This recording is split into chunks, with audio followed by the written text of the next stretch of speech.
Bien, amigos, seguimos aquí, seguimos en La Voz Responde, seguimos con ese especial sobre el caso Prestige, la sentencia que, como saben, salió recientemente, y estamos analizando con Jaime Arapena, que es un abogado ferrolano, especialista en derecho marítimo, nos ha dicho al inicio del programa que más de 1000 casos lleva sobre ese tema, y estamos, bueno, pues la verdad es que tenemos que agradecerle muchísimo el gran esfuerzo que está haciendo por condensar un poquito lo complejo que es el derecho marítimo, intentar condensarlo en pocas palabras, lenguaje sencillo. Es muy difícil la tarea, porque el derecho marítimo es, pues eso, muy particular, muy técnico, y el caso Prestige, bueno, pues en fin, ya ve, 11 años para que saliese la sentencia, imagínense la complejidad del caso. Jaime, estamos hablando un poquito de la naviera, en este caso, cómo Sí. había, bueno, pues como una compañía Liberia, si estábamos en esa parte. Bueno, como decía antes, un buque puede ser propietario de una determinada persona o entidad, y esa persona puede hacer lo que quiere con el buque ella misma, es decir, explotarlo. Entonces se convierte en explotadora del buque, naviera, además de propietaria. Pero sucede con cierta frecuencia que el propietario del buque se le llama armador cedente, porque cede su explotación de cualquiera de los medios que están previstos en derecho a una tercera persona, que no es propietaria, pero se convierte en armadora. Que es el caso del Prestige. Y es este caso. Es decir, que aquí hay una propietaria, una armadora, que entran en juego sobre el buque y su responsabilidad sobre su estado. Y después está el capitán, porque tiene la obligación de reconocer el buque y comprobar que está sano de quillico está. Pero ahí, en principio, en la sentencia, el capitán no le imputan responsabilidad en ese tema, salvo el de desobediencia, a la naviera tampoco y al armador tampoco, ¿no? No, es que realmente lo que hace el Tribunal de La Coruña es absolver a todos. Absolver a todos. ¿Es sorprendente o parece razonable? No es sorprendente, sobre todo cuando nos tratamos de un tema muy complejo, muy difícil de investigar.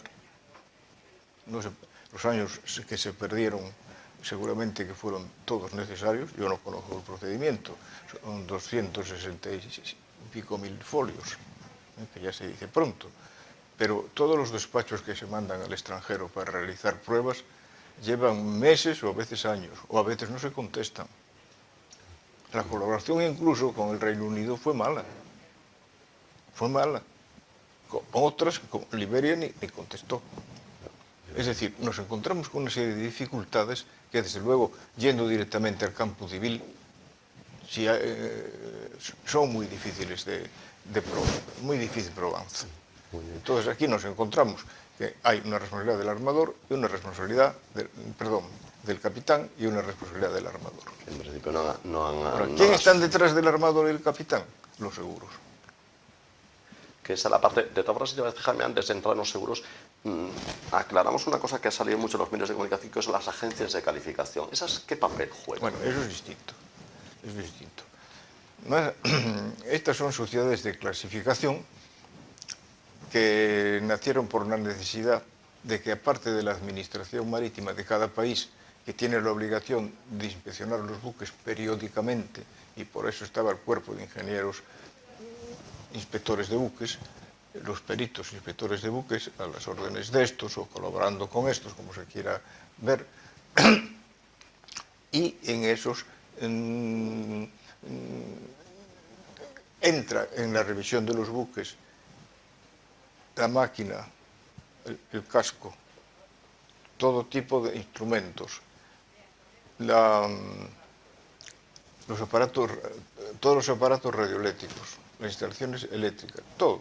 Se puede decir que se repasa a todos, ahora con distinta periodicidad. El casco, en el barco, hay que vararlo, por ejemplo en España cada 5 años, subirlo al carro y comprobar el estado de la cadena, es decir, la parte que el barco lleva en el agua, que le llaman carena. Entonces esa parte hay que revisarla exactamente cuando eran de remaches, ver cómo están los remaches, cuando son soldaduras también, y cuando es la simple pancha que se desgasta por corrosión del mar, ver el grosor que tiene. Y por lo tanto si tiene la misma resistencia que la inicialmente prevista para que el barco pudiera navegar. Todo esto se hace en todos los estados, por lo menos en los serios, por las autoridades competentes del Estado. Es lo que no se hace. Pero aparte de eso, nacen estas sociedades que son sociedades privadas, sociedades Independientes, ¿no? anónimas, con ánimo de lucro, que el Estado les da cierto valor, digamos algo parecido para entendernos, que aquí sucede con las IETV.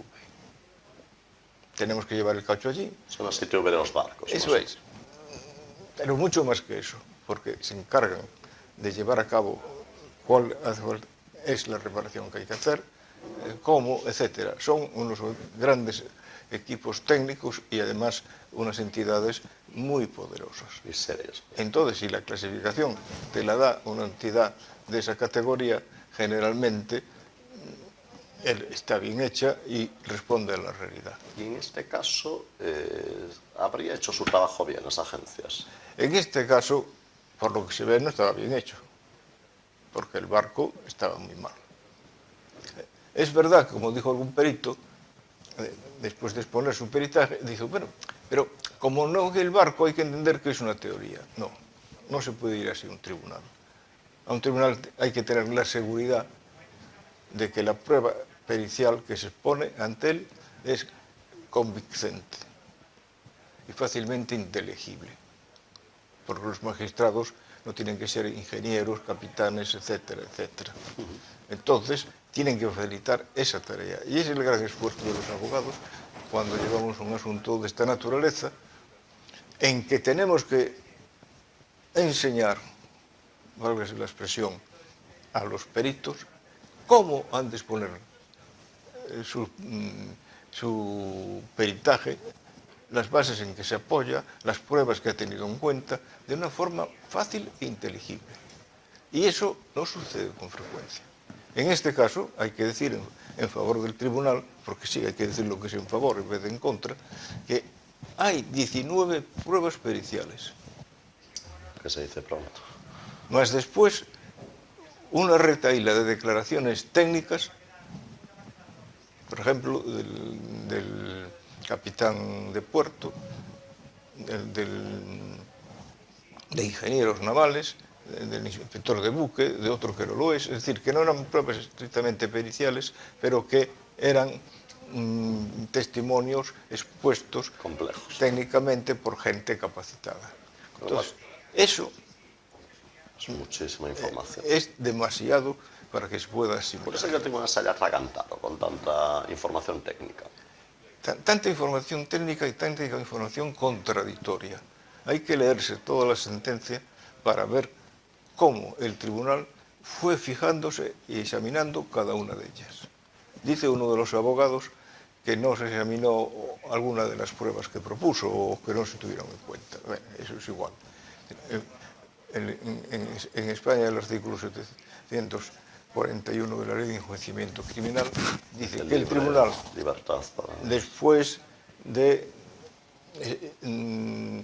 oír toda la prueba que se practique en el momento, oír las alegaciones de las partes y oír las declaraciones finales de los acusados, dictará sentencia en conciencia, apreciando las pruebas en conciencia. Es decir, partimos de una libertad en la apreciación de las pruebas.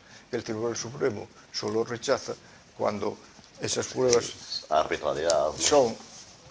no tienen base en indicios. En este caso, además, hay que tener en cuenta que no teniendo el barco encima de la mesa, hay que partir de indicios.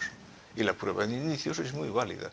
Retiradamente lo dice el Tribunal Constitucional y constantemente el Tribunal Supremo. Ahora, todo esto tiene que reunir ciertos requisitos, no es indicio cualquier cosa.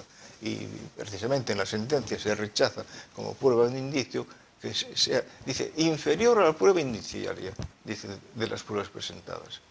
Pues ese es el criterio, que va a ser muy difícil que sea sustituido por el Tribunal Supremo.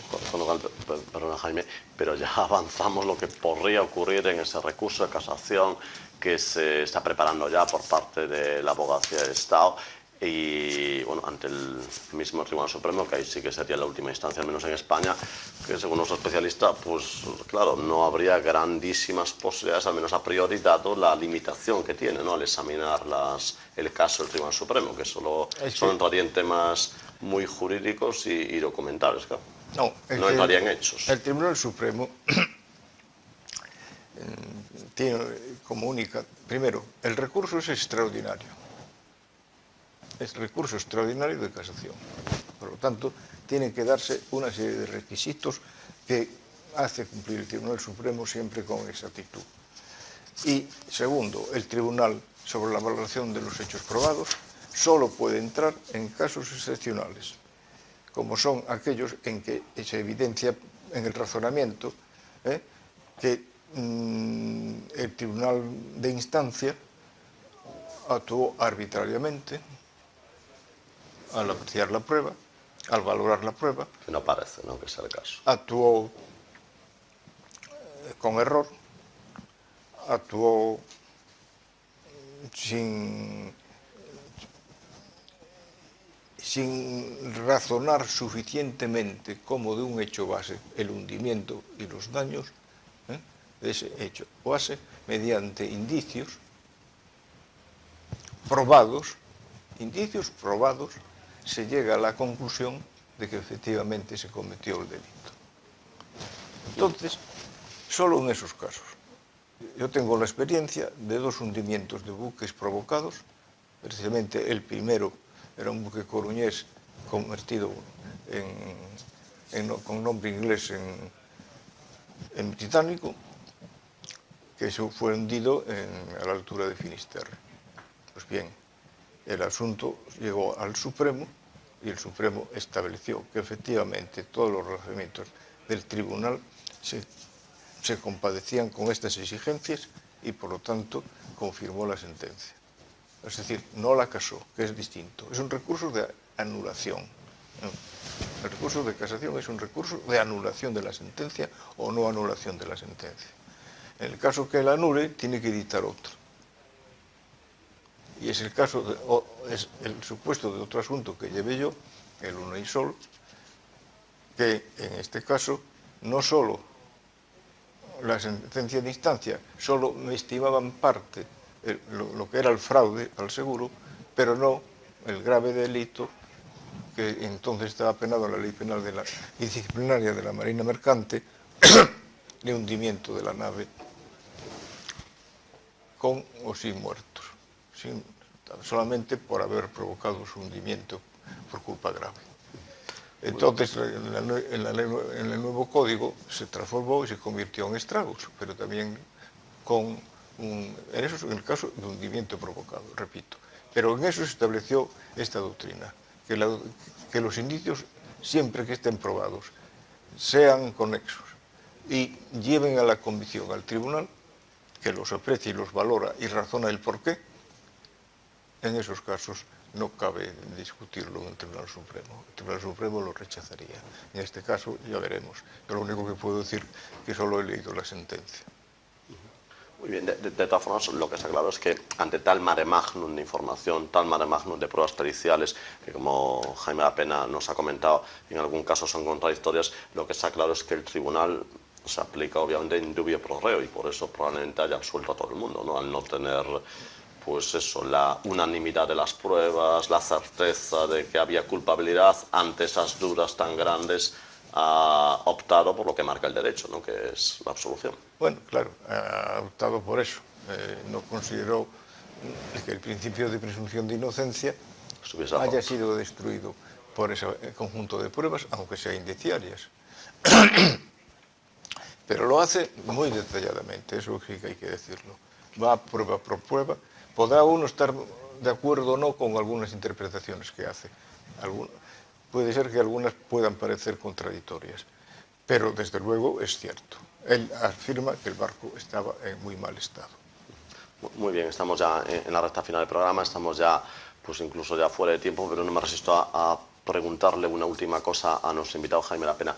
¿Cree, Jaime, que habrá alguna vía, sea el Tribunal Supremo, sea el Tribunal de Derechos Humanos, habrá alguna vía por la cual lleguen a imputarse los daños a alguien concreto? Claro. Decir, Primero, hay esperanza. Muy resumidamente, primero, hay que tener en cuenta que en nuestra legislación procesal, cuando existe un delito o se inicia el procedimiento contra una persona concreta por un delito, el perjudicado, la víctima, tiene una opción: seguir por esa vía, apartarse de esa vía y reservarse la acción civil, pasar a un tribunal. Por lo tanto, uno es libre de elegir. Aquí se ha elegido esta y a mí me parece que adecuadamente, por lo que decía, por la complejidad y dificultad de esa investigación, que en un procedimiento civil no es posible. Segundo, en América lo tienen resuelto de otra forma. Si usted cree que es un delito, muy bien, denúncilo y seguirá su trámite. Pero ahí tiene la vía civil. O sea, no le dan opción. No le dan opción. Entonces el que quiere reclamar va a la vía civil a reclamar sus prejuicios. Pero aparte del proceso penal.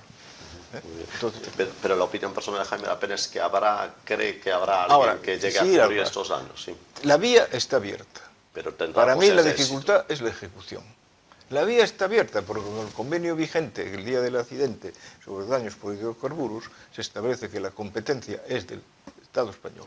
Ahora nos encontramos con un capitán insolvente, con un armador insolvente y con un propietario del buque insolvente y además, pues nada, que tendrá una sociedad limitada que responde siempre de la actividad marítima, es el buque. El buque es todo en el derecho marítimo.